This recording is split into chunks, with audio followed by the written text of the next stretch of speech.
আমি মামলা করছি, আমি আবার উঠাইলাম।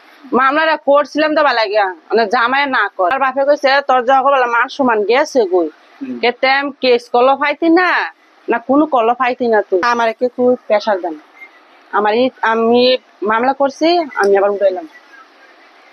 আপনি উঠাই বলবেন? হ্যাঁ, কেন আমি 10 জনে ভালো চাই। এটা তো 10 জন সে আপনার ক্ষতি করে গেছে, আপনি তার ভালো চান, মামলা কেন উঠবে? মামলা করার পর মামলা কেন উঠবে? আমি মামলাটা কেউ আপনাকে কোনো টাকা অফার করছে কিংবা হচ্ছে না না আমার কে কই চাপও দেয় না বা কে কো টাকার লোভে দেখায় না।